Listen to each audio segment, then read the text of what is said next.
펜스 부통령께서 청와대 내에서 김여정을 좀 만나려고 했는데 북한이 입장을 바꿔서 무산됐다라고는 외신 보도가 있었습니다. 이게 사실입니까? 지금 확인해 드릴 수 있는 사항이 없습니다. 평창 올림픽을 계기로 한 미국과 북한의 만남 불발은 북미 대화가 쉽지 않음을 보여준 것이란 평가가 나옵니다.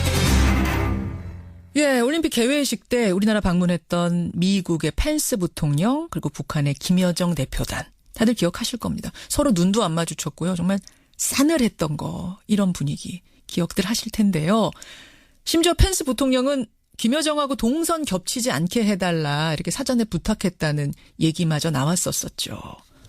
그런데요. 실은 이 기간을 활용해서 미국과 북한이 비밀 회동을 하기로 약속을 했었고 심지어 장소는 청와대가 제공하기로 했었다는 뒷얘기가 어제 알려진 겁니다. 그런데 그 회동 2시간 전에 북한이 일방적으로 이 대화를, 이 회동을 취소했다. 라고 어제 미국 워싱턴 포스트가 보도를 했고 미 국무부도 인정을 했습니다. 그러니까 펜스 부통령이 겉으로 보인 것과는 전혀 다른 상황들이 뒤에서 펼쳐지고 있었다는 게 좀 놀라운데요. 이 상황이 의미하는 건 뭘까요? 이분의 시각, 이분의 해석을 듣겠습니다. 정세현 전 통일부 장관 연결을 해보죠. 정세현 장관님 안녕하세요. 예, 안녕하세요. 오늘 주제 들어가기 전에 저 이것부터 좀 여쭙게요. 예. 지난번에 출연하셨을 때 김여정 부부장 오기 전이었잖아요. 예. 예, 그때 김여정 오면 남북 정상회담 하자고 분명히 그럴 거다. 그거 아니면 올 이유가 없다라고 너무 단정적으로 말씀을 하셔서 저는 이게 틀리면 어떡하나 좀 걱정했는데 정확하게 맞추셨어요. 예, 어쩌다 모르게 글댔어요. 어쩌다, 어떻게 이렇게 확신해서 말씀을 하실 수 있었어요? 그래도, 이렇게. 말할 때는 확신에 차서 얘기해야죠. 그러나, 저도 조마조마했는데, 결과적으로 맞았어요. 예. 그러셨습니까? 하여튼, 쪽집게 같이 남북 정상회담을 맞춘 분, 정세현 전 장관. 근데 아마 이거는 예상 못 하셨을 거예요. 김여정, 그리고 펜스가 오기 전에 한국 방문하기 전부터 비밀 회동을 약속하고 왔었다는 거. 이거는 정 장관님도 놀라지 않으셨습니까? 그건 몰랐어요. 그런데 1월 9일 날 남북 고위급 회담이 끝나고 1월 10일 날 문 대통령과 펜스 대통령이 전화 통화한 것은 언론에 다 나왔습니다. 예. 그때 펜스가 아니지. 트럼프 대통령이 통화를 하면서 문 대통령한테 했던 얘기가 참 북한한테는 굉장히 좋은 메시지였을 거예요. 왜냐하면 대화의 문호는 열려 있다. 북한이 대화를 바란다면 대화의 문호는 열려 있다라는 얘기를 했거든요. 예. 그걸 1월 10일 날 그 얘기를 듣고 아마 1월 중순쯤에서 북한에서 어차피 그 남북 간에는 이미 판문점 라인이 가동되고 있었기 때문에 그렇다면 이번 간 김에 미국에서 부통령이 온다니까 우리 쪽에서도 격을 맞춰서 보낼 테니 좀 비공개로 만날 수 있도록 해달라는 요청을 우리한테 했으자고 난 봐요. 우리를 통해서. 언론에는 미CIA가 알고 움직이기 시작했다고 그러는데 그건 미CIA가 알고 먼저 움직였다기보다는 우리 쪽에서 언지를 줬을 거다. 주선을 했고 그러다 보면 정보는 한미 간에 공유해야 되니까. 예. 그래서 그 마련된 건데 그래요. 그래서 10일 날 일방적으로 취소했다고 그러는데 취소라는 게 원래 일방적인 거예요. 합의해서 취소하는 건 없습니다. 물론 취소는 일방적인 거. 그러니까 지금 정리를 좀 해보자면 어쨌든 문재인 대통령 1월에 문재인 대통령하고 트럼프 대통령 통화 내용을 듣고 북한이 대화 좀 해보자라고 밑으로 이제 의견을 넣었을 거고 미국이 그걸 받아들이면서 그러면 개막식에 만나서 펜스와 우리는 김여정을 보낼 테니 만나자라고 약속까지 하고 왔는데 왜 북한이 2시간 전에 회동 2시간 전에 일방적으로 깼느냐? 왜일까요? 미국에서 결정을 해서 우리한테 통보를 해줬고 이쪽에서도 준비하고 있었겠죠. 근데 8일 날 펜스 부통령이 한국에 올 때까지는 일정을 구체적으로 잡지 못했던 것 같아요. 2월 8일 도착 때까지? 도착한 뒤에 이제 그러면 10일 날 2시 이후에 만나자 하는 식으로 합의가 됐던 것 같은데. 그러니까 만나기로 얘기는 하고 왔지만 정확하게 몇 월 며칠 어디서 만나자까지는 안 잡힌 채로 왔었다. 예, 예. 그렇죠. 예. 그런데 그렇게 장소 시간까지 잡아놓고 9일날 예. 펜스 부통령이 보인 행보에 대해서 북한이 굉장히 불안했을 겁니다. 9일이라면은 개막식 날 말씀하시는 거죠? 그냥 오전에 그러니까 천안함 기념관 다녀왔고 예.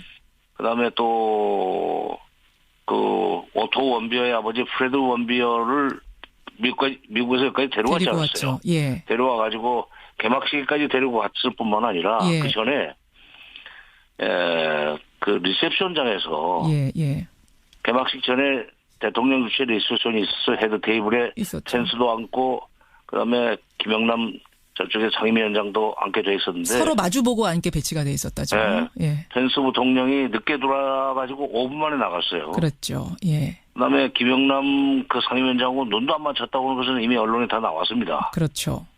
근데 그날 내가 사실은 나도 그 리셉션장에 만찬장에 있었어요. 그래가지고 아. 김영남 위원장하고는 안면이 있기 때문에 예, 예. 그래도 나보다 17살이나 많은 분인데 인사는 해야 될 거 아닙니까? 예, 예. 오랜만이라고 뭐 여기서 보면 세 번째 보는 건데 예. 그래서 이제 가서 아는 척을 했는데 뭐 음식을 열심히 들고 계시다가 내가 이제 아는 척을 하니까 고개를 드는데 얼굴이 벌개져가지고 있더라고요. 그때가 이제 펜스가 횡하고 떠난 다음. 그렇죠. 하하. 그 테이블에 펜스는 없었고 그러니까 예. 굉장한 모욕감을 느꼈던 것 같아요. 뭐 얼굴이 벌개질 정도의 모욕감을 벌개져가지고 느꼈다. 있더라고요. 음식을 먹는데 그다음에 예, 예. 개막식장에서는 바로 고개만 돌리면 뒤에 뒷줄에 앉아있는 김여정하고 눈이 마주칠 수 있게 각도가 그렇게 잡혀 있는데 이제 9일 밤 얘기입니다, 여러분. 개막식. 그 예. 9일 밤이죠. 개막식. 예. 예. 거기서 눈만 맞추는 걸 보고 예. 아마 김여정도 굉장한 모욕감을 느꼈을 거예요. 김여정도 얼굴이 이렇게 되면 벌개졌을 거다. 거기 얼굴 벌어진 건 제가 못 봤어요. 예, 예. 그런데 그렇게 되면은 아마 그 평양에 보고했을 겁니다. 이런 그 결정은 여기서 나와 있는 사람들이 그 위임에 의해서 결정할 수가 없어요. 아, 물론 그렇겠죠. 예. 그러니까 평양에 보고해가지고 김정은의 최종 결정을 받는데 시간이 좀 걸렸고 그게 2시간 전에 아마 당사자들한테 이쪽 북쪽 대표단들한테 통보가 됐을 것 같아요. 아, 그렇게 해서 10일 오전, 그러니까 10일 오후에는 여러분 아시다시피 펜스와 문재인 대통령이 만났거든요. 오전에 김여정과 펜스가 만나기로 했었는데 2시간 전에 북한이 취소했다. 그렇게 촉박하게 취소한 건 김정은의 결단이 있어야 되니까. 그 결단이 물론이죠. 내려지기까지 그러니까 여기서 관계. 그러니까 펜스 시간. 부통령의 개막식 직전 알겠습니다. 서울 도착 자. 후 직전 행보 그다음에 예, 예. 현장에서의 그 사람의 저 여러 가지 행동 거지를 보고 예. 이거 만나봐야 싫은 소리만 듣고 혼만 나겠다 하는 생각이 드니까. 아니 그러면 장관님 예. 펜스 부통령은 만나기로 약속까지 해놓고 와서 왜 그렇게 쌀쌀맞게 대했다고 생각하세요? 글쎄요, 그건 국내 정치적인 그 요소가 아닌가 하는 생각이 들어요. 미국 지금, 국내 정치? 미국의 지금 그 펜스 부통령은 어떤 점에서는 트럼프 대통령 못지않은 강경파입니다. 예. 강경파죠. 그러니까 미국의 그 자기 지지층에 대해서 내가 이렇게 강하게 하고 있다는 것을 좀 보여주려고 그랬던 거 아닌가 하는 생각이 들어요. 아, 또 한 가지 궁금한 건 이거는 당사자들이 입 다물면 그냥 묻히고 가는 거였는데 왜 열흘이나 지난 어제 이걸 미국이 흘렸을까? 왜 공개했을까? 봐서 그 펜스 부통령의 정치적 입지 때문에 그런 것 같아요. 그게 무슨 말씀이세요? 무슨 말이냐면은 여기서 그렇게 그 동선이 겹치지 않도록 해달라는 얘기 했다는 것도 다 나왔지만은 예. 자관 북한 대표단을 쳐다보지도 않았다. 그다음에 늦게 갔다가 5분 만에 나왔다. 예, 예. 김영남 그 같은 밥 먹는 테이블에 마주보고 있는 김영남하고도 인사도 안 했다 하는 거 가지고 미국 내에서 여론이 안 좋았어요. 아, 무례했다. 너무 매너 없었던 거 아니냐. 정치권에서도 비판이 나왔죠. 예. 생각해 보십시오. 세계 최강국의 명색이 부통령이 그렇죠. 그렇게 그 속 좁게 그러면 되겠어요? 아주 나중에 그 이튿날 만나서 뭐 싫은 소리를 할지라도 예. 그 지금 거리에 그 테이블이 그렇게 크지 않기 때문에 5m도 안 되는 거리에 있는 사람의 눈도 안 맞추는 거 이런 거 가지고 이제 비판이 나오니까 나 잘못 없어 라고 이제 면피용 언론 플레이라고 했던데 일종의 면피용으로 내가 그럴 만한 이유가 있었어라는 북한이 깼어 내 약속 이 얘기 하려는 거다. 자, 시간이 얼마 안 남았지만 제가 두 가지는 질문 드려야겠습니다. 하나는 그럼 이제 어떻게 할 것이냐. 북미 대화가 있어야 지금 남북 대화도 있는 거고 이렇게 이어져야 되는 건데 어떻게 해야 돼요 이제? 보도를 보니까 외교부에서는 이방카가 다녀간 뒤에 한반도 평화교섭본부장, 그러니까 육자회담 수석 대표를 미국에 보낸다고 그러네요. 그래가지고 이 상황에 대한 정보를 공유하고 대책을 논의한다 그러는데 저는 그보다 높은 급이 가야 된다고 생각합니다. 이거는 미국의 대통령이 결정해야 될 문제예요. 예. 실무자들이 계단 밟아서 분석하고 계단 밟아서 보고하는 동안에 시간은 다 가버려요. 그러니까 청와대 높은 사람이 가야 돼요. 최선도 안보실장이 직접 가서 백악관 안보보좌관하고 직접 그談판을 하든지 미국이 태도를 좀 바꿔달라. 그러면은 우리가 북한을 다시 회담장으로 끌어내겠다. 협상장으로. 이런 이 위임을 받아와야 되는데 그러려면은 실무자가 가서는 안 되고 최선도 백악관 안보보좌관과 격의 없이 얘기할 수 있는 그리고 한 단계만 거치면 바로 대통령이니까 그렇게 계단 개수가 많지 않은 그런 협상을 시작해야지 이게 40계단 밑에 있는 사람이 가가지고 되겠어요? 정의용 안보실장 정도는 가야지. 지금 통상교섭본부장 이런 실무 단계에서 움직일 일이 아니다. 그럼 시간 다 가버려요. 과감하게 움직여서 스피디하게 아주 속도감 있게 진행시켜라. 이 말씀. 예요. 그러면은 이게 북미 대화까지 가능하겠습니까? 오늘 사실 제가 신문 쭉 보고 왔는데 이 상황들 봐라. 북미 대화는 어려운 거다라고 얘기하는 신문들 많던데요. 이제 그렇게 보도하는 신문도 있고 노력하면 될 거다 하는 식으로 보도하는 신문도 있고 그래서 저도 새벽부터 봤습니다. 정세현 장관께서는. 근데 문제는 지금 펜스 부통령과 같은 입장을 조금 미국이 누그러뜨려줘야 돼요. 강경한. 그래야 북한도 비핵화에 대해서 전향적인 얘기를 할 수 있습니다.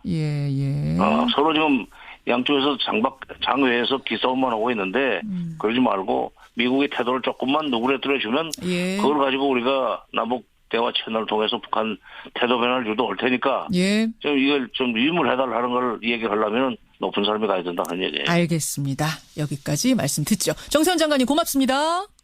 예. 정세현 전 통일부 장관이었습니다.